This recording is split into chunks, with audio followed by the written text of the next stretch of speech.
despite not being able to explain, you will still be able to access what these things are imbuing within you or bestowing upon you. And when you do that, you will start to see a lot.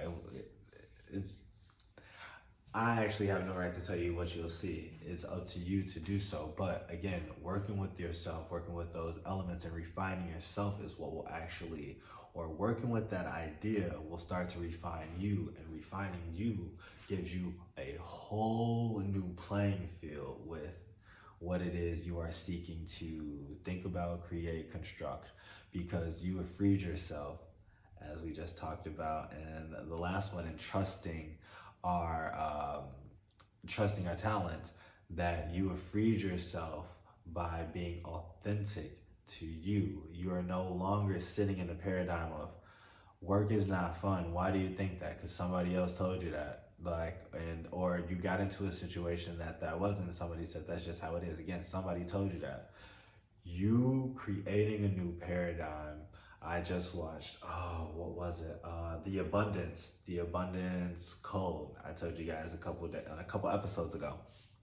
The Abundance Code, and one of the guys says, what I love, he said, people say this about life, this about life, this about life. Oh, you can't have it all. You can't have a great marriage, love your wife. You can't have a great house. You can't have a great car. You can't have this. Can't have a great job. Can't love what you do. You can't just have it all, right? He said, I just want to be that exception.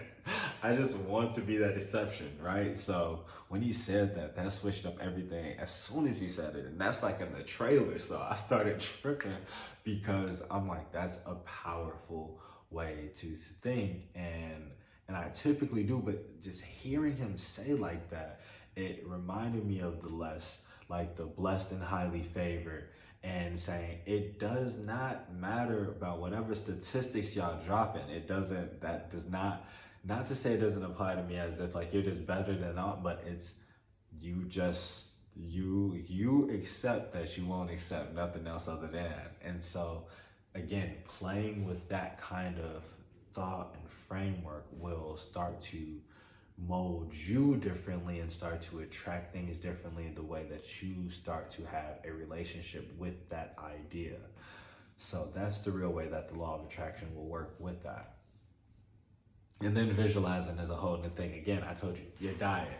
Y'all just tee me right back up real quick before I hop back in that. Your diet, again, is not just what you're putting in here. It's what you're putting in here is what you're putting in here.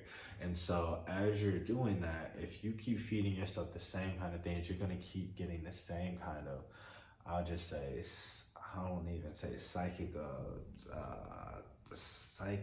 vibes or awareness, but you will keep getting the same kind of psychic residue that you are getting. And so you're not cleaning yourself in any kind of way. Eating better is going to help clean all that kind of eating better is going to help clean all those kinds of things, but it's not going to do exactly what you need. You need to start changing your mind by rewiring it and watching things that are agreeable with a open viewpoint that is able to change the way that you are having a relationship again with new elements.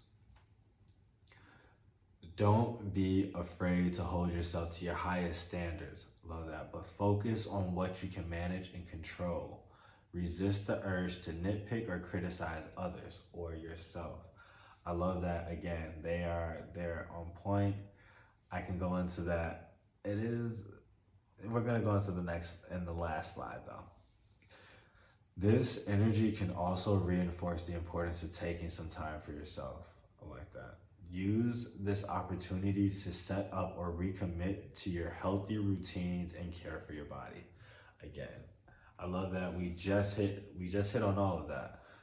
Taking time for yourself. I read this yesterday because this pattern ends the 12th. Yeah, so I read this yesterday and I loved it as I read it. I said, the pattern always get me. It went from the 10th to the 12th and I said, the pattern always tell me the truth.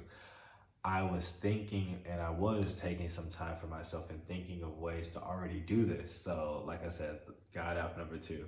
But as I opened it and I read that, I could feel how, and it resonated with me, how that's important because many of us do not rest. Many of us stay like a computer that is never really shut down, got all the apps open, just like our phone, all the apps open, never really shut down, just never powered off. It's just closed, you know. We just got the display screen turned off and it's blackened.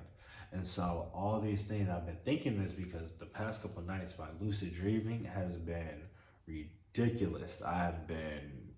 It's been different. And so I've not been able to sleep. I've been tossing and turning in my sleep, and knowing that I'm tossing and turning in my sleep, but I'm still within my dream, so I can tell how powerful it is. Um, and so I say that because that is, first, sleep is very necessary for us to recharge. And many of us are not getting that. And so then we're not eating properly. And so that's adding to it. And then we can't sleep because we're not eating properly. Now we're not thinking properly. And now these programs are just running and it's just wild. We really just short circuiting a lot. And so that taking time to yourself and really figuring out what you like.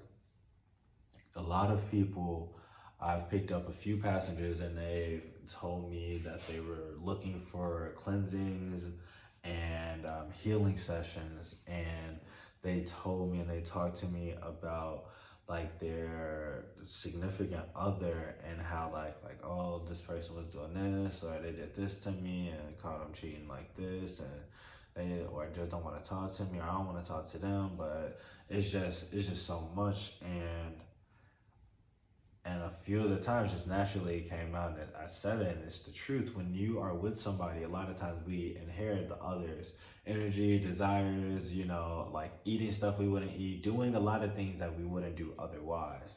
And so I think we forget a lot of characteristics that actually belong to us. I've had these pop up a lot of times when I'm meditating, and then they'll just come in as like a little thought, like it'll be like you actually don't like this, but you just like you was raised like this, or somebody told you that's how this was, and you're like, oh yeah, like I don't like my food 1,000 degrees hot, which I used to like my food 1,000 degrees hot, burning my mouth, like because that's what my mom used to say, like, oh yeah, I like my fries hot out the grease, and I do, but now I let them chill and I eat my food long after, and I still pretty much enjoy it the same. So it's just inheriting things that we don't even realize that we're inheriting, and then calling them our own is it's a funny because it's nature versus nurture. And I've been thinking about that a lot. I have not realized how long I knew when I was growing up, and you always hear that, you know, being talked about in all of our classes. You're like, oh, okay, you hear it so much. Recently it's been dawning upon me more and more and more that has been a center focus of what I've been doing, trying to figure out, you know, what's innate within us, and then what are we learning, and that's really at the center of a lot of what I'm doing. So it's funny, but that's again being able to do a meditation. That's a cultivating your awareness long enough to be able to take that train of thought and actually develop it into something that's greater, and synthesize that back so it's coherent when you deliver it, and people are able to take it and digest it at a very simple and small, seemingly small, like a seed, like, you know, delivery. But once they actually take it in and it starts to be watered, then it that same process that happened to you, how it collapsed down to the seed, is going to expand within them. And that's actually how knowledge works. And I read Eric Pepin and said that once in Silent Awakening,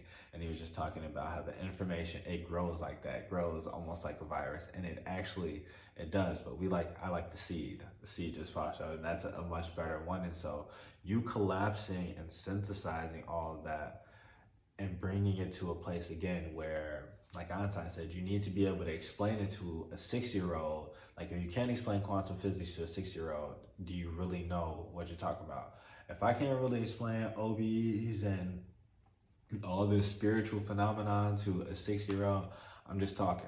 I haven't integrated it, because when you integrate these things, that is the difference between someone who is living in and actually with and one with it. They're able to integrate it, and when you integrate, you can bring it down to reduce it to the smallest level to where it makes sense